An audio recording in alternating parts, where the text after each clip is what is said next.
వచ్చి టిఫిన్ కట్టినా పోతా అంటాడు. ఉస్మానియాలో ఏం చేసిండు? థియేటర్ ఆయన మొన్న ఒక ఆయన ఫోన్ చేసిండు, ఇంకొక ఆయన కూడా ఫోన్ చేసిండు. ఎన్ని రోజులైంది ఇది? 2 సంవత్సరాలు అవుతుంది సార్. 2 years. ఎట్లా సార్ మంది తినిపిస్తున్నాం కర్ణాటక గుల్మెట్కర్ సార్. తినిపించిన అక్కడ తీసుకెళ్తే వామిటింగ్ చేసేసుకుంటుంది, దూరం జర్నీ కదా, ఇంకా అక్కడ వద్దని చెప్పి ఇక్కడ మైసూర్ కూర్చొని మాట్లాడతారు. ఇక్కడ మైసూర్ సైడ్ ఇంకోటి ఉంది సార్, అక్కడ చూపిస్తుంది. ఏదన్నా మంచిగా చూసుకుంటున్నా నర్సింగరావు.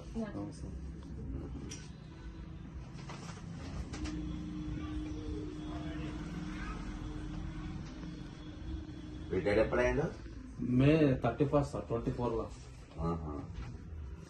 మే 24. 74 లక్షలు రావాలి. అవును సార్.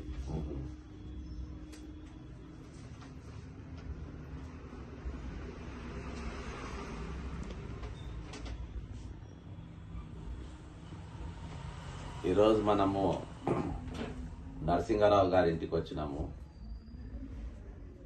బహదూర్ అలీ, శంషాబాద్, రంగారెడ్డి డిస్టిక్. ఈ అన్న థియేటర్ అసిస్టెంట్ గా పనిచేసిండు ఉస్మానియా హాస్పిటల్లా. దాదాపు 40 ఏళ్ళు చేసిండ. 40 ఏళ్ళు పనిచేసిండు. దాదాపు 74 లక్షల రూపాయలు ప్రభుత్వంకి రావాలి. పెరాసిస్ వచ్చింది. కొడుకు, కోడలు, వాళ్ళ మనవాళ్ళు చూసుకుంటుండ్రు. బాగా చూసుకుంటున్నారు, అలా ఏం డౌట్ లేదు, మంచిగా చూసుకుంటుండ్రు. కానీ ప్రభుత్వం సేవలు అందించిన పైసలు ఈ విధంగా ఆపుకోవడం అనేది కరెక్ట్ కాదు. మీరు వెంటనే వీళ్ళ పైసలు చేద్దాం. చూస్తుండగా పరిస్థితి దగ్గరకు వస్తే చూస్తుంది. కనీసం ఆయన నడవలేని నర్వస్ కాదు అసలు, అంత బలహీనంగా అంటే అంత బలహీనంగా అయిండు. కేవలం ఈ రంజి పెట్టుకొని బీపీ పెరిగి, షుగర్ పెరిగి, పెరాసిస్ వచ్చి కాలు చేతులు పడిపోయి మనిషి ఇంత వీక్ అయింది. కేవలం ప్రభుత్వం చేయబట్టే, వేరే ఏ రీజన్ కాదు, ఈరోజు ఇగో ఇది ఏజీ ఆఫీస్కి వెళ్ళి, office of the principal accountant, AG ఆఫీస్కి వెళ్ళి వచ్చింది. ఈయనకు రావాల్సిన పైసల గురించి అంతా కూడా ఇక ఇంట్లో పెట్టిండ్రు. అదేంట మొత్తం ఇంట్లో పెట్టిండ్రు. ఆయన ట్రీట్మెంట్ ఖర్చులు కావాలి, మసాజ్లు కావాలి, ఫిజియోథెరపీకి రావాలి. ఇవన్నీ అయిన తర్వాత ఎవరు బాధ్యత, దీనికి ఎవరు బాధ్యత వహించాలి, ఎవరు మాట్లాడాలి దీని గురించి? ఈ కుటుంబాన్ని మేము ఓదారుదామని వచ్చినాం, కానీ ఈరోజు ఓదార్చే పరిస్థితి కూడా లేదు. పరామర్శించాలన్నా కానీ ఎట్లా పరామర్శించాలని కూడా అర్థం కాని పరిస్థితి. వీళ్ళని వచ్చి ప్రభుత్వం వచ్చి మాట్లాడాలి, ప్రభుత్వం వచ్చి పరామర్శించాలి.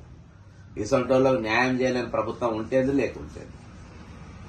వీళ్ళ హక్కు వీళ్ళకి రావాల్సిన పైసా. ఆయన ఫ్రీగా పెన్షన్ అడుగుతలేడు, ఆయన ఫ్రీగా లోన్ అడుగుతలేడు. ఆయన 40 సంవత్సరాలు పేద పేషెంట్లకు ఉస్మానియా దవాఖానలు ఎవరు వస్తారు? బలిసిన వాళ్ళు వస్తారా? పేదోళ్ళు వస్తారు. పేదోళ్ళకు సేవ చేసింది ఆయన. 40 ఏళ్ళు సేవ చేసిన పైసలు దగ్గర పెట్టుకొని మీరు ఆ పైసలన్నీ డైవర్ట్ చేసుకుంటే ఇష్టానుసారంగా మీరు వాడుకుని మీరు జల్సాలకు వాడుకుంటారు. ఈరోజు వీళ్ళకి ఇచ్చే పైసలు వాడుకొని ఇచ్చే ఆలోచన కూడా మీరు చేయరు. కాబట్టి ఇది బాధ్యత పూర్తిగా దీని బాధ్యత అంతా ఈరోజు రేవంత్ రెడ్డి గారు మీరే వహించాలి.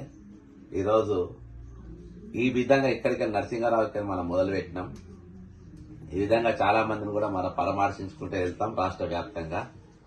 ఈరోజు శంషాబాద్లా కిరాయి ఇంట్లో వీళ్ళు ఉంటుండ్రు.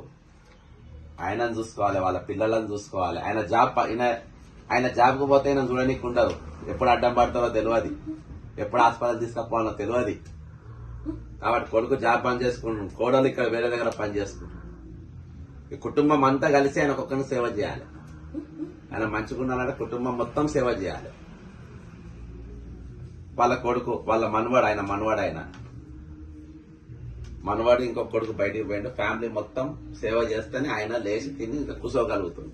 ఒకవేళ అది కూడా చూడలేని పరిస్థితి ఎట్లుంటదంటే చాలా దారుణంగా ఉంటుంది. ప్రభుత్వం అర్థం చేసుకోండి, ఈయనకు రావాల్సిన పైసలు వెంటనే కేటాయించండి. ఈయన ఆరోగ్యం మాత్రం బెడ్ రీడన్ మాత్రం పెరాసిస్ మాత్రం 101% మీరు చేయబట్టే వచ్చింది, అలా డౌటే లేదు. దీనికి మీరే కారణం. రిటైర్డ్ అయినాక వచ్చే పైసలు వస్తాయని అప్పుల పాలై మీరు 700 కోట్లు ప్రతి నెల ఇస్తున్నామన్నారు. ఆ 700 కోట్లు ఇస్తామా అనేట వరకు అప్పులో వచ్చి మీద పడుతుంది. ఆల్రెడీ పైసలు వచ్చినాయి అంటే మీరు అబద్దాలు చెప్తుండ్రని ఇంటి మీదకి వచ్చి గొడవలు చేస్తుండ్రు. కాబట్టి మీరు ఇట్లా అబద్దాలు మోసాలు చేసుకుంటుంటే వాళ్ళ మీద పడతాం. ఒక్క పైసా కూడా మీద రాలే, పచ్చి అబద్దం ఇది. మీకు ఒక్క రూపాయి కూడా రాలే కదా, ఒక్క రూపాయి కూడా రాలే. టోకన్ నెంబరు చెక్ నెంబర్ ఇగో టోకెన్ నంబర్లు చెక్ నాలుగకి ఇక్కోండి ఇవి నాలుగ బట్టి దేనికోసం బట్టి ఇది. మీరు మీ కుటుంబాలు బిల్లులు వచ్చినాయని మీరు డ్రా చేసుకొని మీ కాంట్రాక్ట్ కంపెనీ డ్రా చేసుకుని తీసుకుంటే అయిపోయిందా? కష్టపడ్డ పైసలు ఇవ్వకుంటే ఎట్లా? చెక్ నంబర్లు టోకెన్ నంబర్లు వచ్చినా కానీ అలా పైసలు రాలే. అప్పుల వాళ్ళంతా పైసలు వచ్చినా చూస్తారు. ఇప్పుడు వచ్చే పెన్షన్తో ఆయన ట్రీట్మెంట్ చేయాలన్నా, ఇంటికి కిరాయి కట్టుకోవాలన్నా, ఆయన పని చేసుకోవాలన్నా ఏం జరగాలి? కాబట్టి నిజంగా ఇది పూర్తిగా హ్యూమన్ రైట్స్ వయలేషన్ జరిగింది. ఏదైతే నేషనల్ హ్యూమన్ రైట్స్ కమిషన్ 8 వారాలలో వీళ్ళ డబ్బులు వీళ్ళకి ఇవ్వాలని చెప్పిండ్రో ఎటువంటి ఆలోచన లేకుండా బేషరతుగా ఇవ్వాల్సిన పైసలు వడ్డీతో సహా వెంటనే ఇవ్వాలి. వన్ టైం సెటిల్మెంట్ చేయాలి.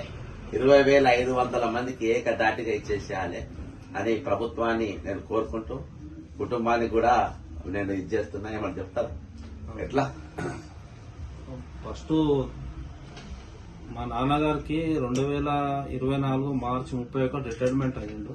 సో ఆ రోజు ఆయన రిటైర్డ్ అయిన ఒక్క నెల వరకు బాగుండు.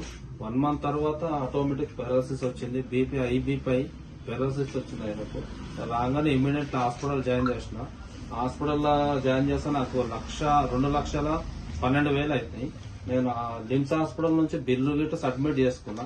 అవి గిట్ట ఇప్పటి వరకు రాలేదు. నాకు దగ్గర 85,000 రూపాయలు రాసిచ్చారు.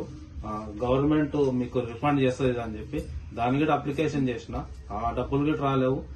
బట్టి మొత్తం మెడికల్ పైసలు అన్ని చేసిన అని చెప్పి చెప్పింది కదా. గ్రీన్ ఛానల్ లేదు పెట్టిన అన్నాడు కదా సార్. గ్రీన్ ఛానల్ లేదు, ఎల్లో ఛానల్ లేదు, ఏ ఛానల్ లేదు. ఇప్పటి వరకు ఆయనకు రూపాయి గిట్ట రాలేదు. ఇంకోటి ఏంటంటే ఆయనకు వచ్చే బెనిఫిట్ గిట్ట ₹1 రాలే. ఉస్మాన్ దాఖలు ఉన్న సార్లు అందరు నాకు సహకరించారు. ఆయన సర్టిఫికెట్ ఎక్కడెక్కడ పోతే వాళ్ళందరూ నాకు సహకరించారు. సర్టిఫికెట్లు అన్ని తొందర వేసి ఇచ్చారు నాకు.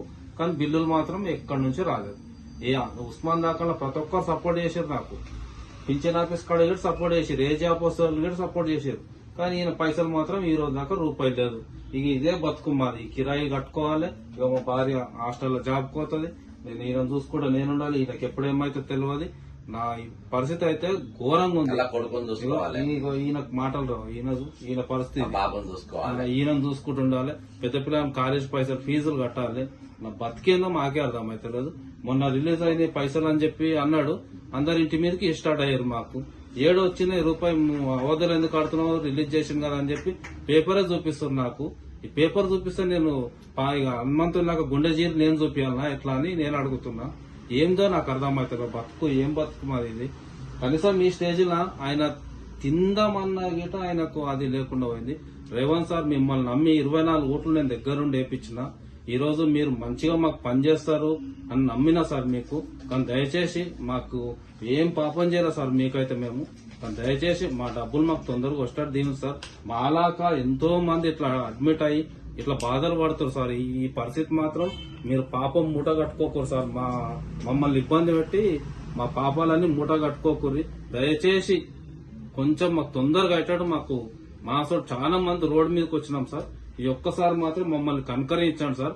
మేము బిచ్చం అడుగుతలే సార్. మేము కష్టపడ్డ పైసలు అవి రూపాయి దాపెట్టుకొని తినక